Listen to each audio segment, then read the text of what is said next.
नमस्कार, मैं सम्राट। आज हमारे न्यूज़ चैनल में आपका स्वागत है। All India general insurance SC/ST employ welfare association Bihar state committee ने बैठक के दौरान पटना में की प्रेस वार्ता। इस प्रेस वार्ता के दौरान GSA सोपान पवार एवं मिस्टर विनोद कुमार का क्या कुछ कहना था, तो आइए जानते हैं इन्हीं की जुबानी। हमारे न्यूज़ चैनल पर बने रहिए, देखते रहेंगे विशेष रिपोर्ट। पटना में प्रेस वार्ता के दौरान क्या कुछ कहना था इनका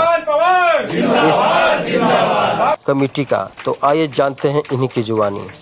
हमारे न्यूज़ चैनल पर बने रहिए।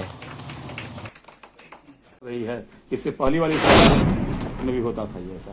नहीं, पहली वाली सरकारों में नहीं होती थी। अभी ज्यादा ये बाय लेटर जो एंट्री हुई थी मिस्टर सौरभ मिश्रा की, जो IAS नहीं थे, जब से वो आने से लेटर एंट्री से उन्होंने ये प्रकृत शुरू किया। तो आगे की रूपरेखा क्या है? आप लोग की आंदोलन पे उतरे हैं आप लोग? हम लोग आंदोलन पे उतरे। हमारा तो अभी पहले तो कम्युनिकेशन चालू है, पेपर्स वर्क चालू अभी है। सांकेतिक रूप से आप लोग सरकार को आगाह कर रहे हैं। आगाह कर। अगर सरकार नहीं मानती तो क्या करेंगे? सरकार नहीं मानती है तो हम पहले तो विरोधी पक्ष के पास जाएंगे हमारी बात रखने के लिए। संसद में हमारे जो हित चिंतक MLA से, MP से, मेंबर सांसद है, उनके थ्रू हम बात रखने की कोशिश करेंगे। अगर नहीं होता है तो फिर हमें रास्ते पे आना ही है। हमें SC/ST लोगों को रास्ते की लड़ाई कोई नई नहीं है, वो तो हमारे खुद में है, तो हम करके रहेंगे रास्ते पे आने। बाबा साहब ने जो सपना देखा था आज 2024 के भारत में भी, वो सपने अभी अधूरे हैं क्या? काफी अधूरे। और जो आपके समाज के लोग हैं जो केंद्र में बैठे हुए हैं, सरकार में है, क्या लगता है वो लोग आवाज उठाने में मदद करते, सुनते हैं? 140 सांसद है हमारे समाज के, SC/ST के 140 सांसद अगर वो बोल देते तो हमें ये प्रेस लेने की जरूरत भी नहीं गिरती। और रास्ते पे आज जो भी आंदोलन हो रहा है, रास्ते पे जो बलात्कार हो रहे हैं, जो भी हो रहा है, अगर वो होते तो कोई रास्ते पे नहीं उतर जाता। अभी बीच में 21 तारीख को जो भारत बंद हुआ, वो भी इसका ही एक पार्ट है। चिराग पासवान का भी समर्थन लेंगे? जी हाँ, जिससे भी SC/ST का भला होता है, हमें इससे कोई पार्टी से कोई अगेंस्ट नहीं है। हम तो हमारे एम्प्लॉयज के प्रति संगठन चलाते हैं। एम्प्लॉयज का अगर भला होता है, चिराग पासवान जी हो या वो अमित शाह जी हो, हम किसके भी पास जाने के लिए, सपोर्ट लेने के लिए तैयार हैं। सर, थोड़ी देर पहले आपने कहा कि राहुल गांधी का भी दरवाजा खटखटाएंगे। हाँ, खटखटाएंगे। अगर नई सरकार सुन तो रही है, साथ के लिए खटखटाएंगे कि प्रदर्शन के लिए करेंगे? आक्रोश साथ के लिए। साथ में हम सबके दरवाजे खटखट रहे, जो हमें साथ में लेके चले, हमारी मांग रखे। चिराग पासवान साथ देंगे आपका? केंद्र में मंत्री हैं सरकार के साथ, क्यों नहीं देंगे? क्यों नहीं देंगे? हमारी मांग ही कुछ अलग नहीं है।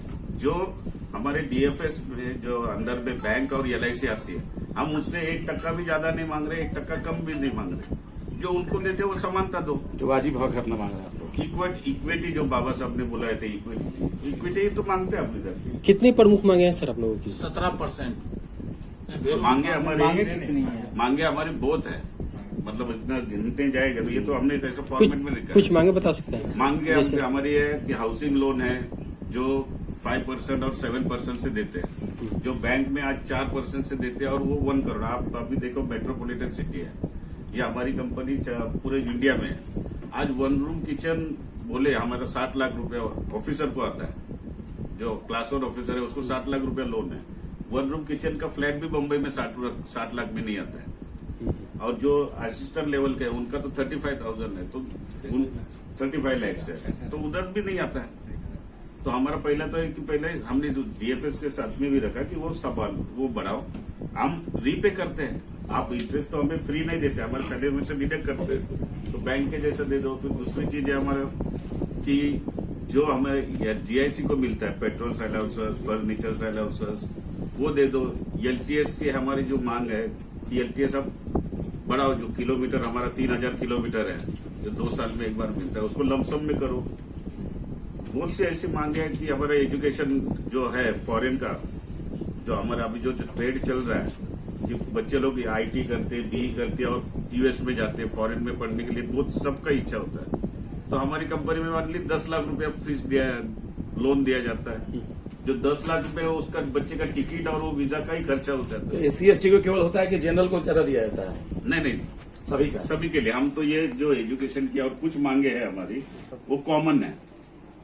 कुछ खाली एम्प्लॉयज को पकड़ के कुछ मांगे, और कुछ मांगे है कि जो BDM है, जो हमारे लोगों को ये जो एक पॉलिसी लाई उन्होंने अभी जो केपीआई में उनको रीजनल ऑफिस में रखा गया है। जैसा अभी ये पटना में रीजनल ऑफिसर्स रहते हैं सब, तो एक गांव है सब वो छपरा है, छपरा से उधर से 10 आदमी इधर पटना में लाए।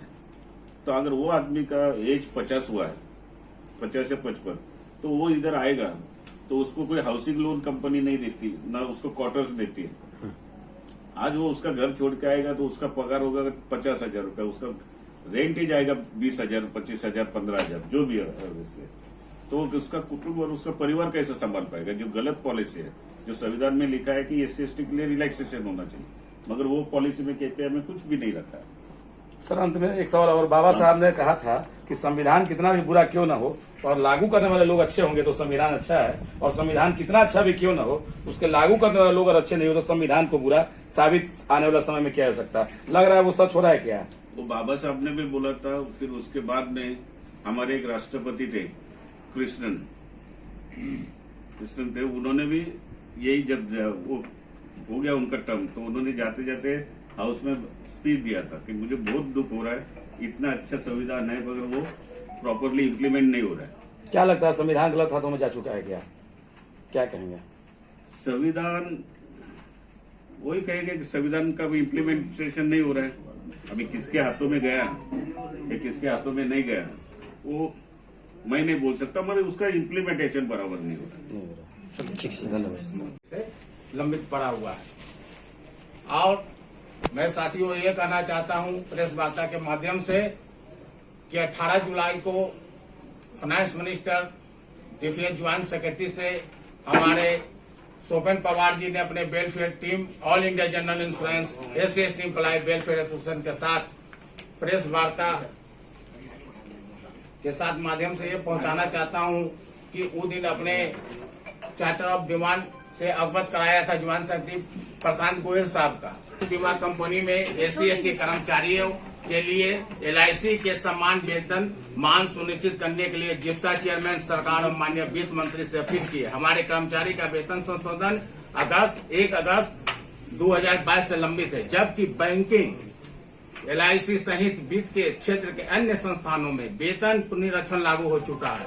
PGI कंपनियों में इसे लागू करने में लगभग 24 महीनों की देरी हो चुकी है। साथियों, PGI की कंपनियों में इसे लागू करने में लगभग 24 महीनों की देरी हो चुकी है। इस देरी से कर्मचारियों के मनोबल को गिरा दिया है और उनकी भविष्य की चिंता को बढ़ा दिया है।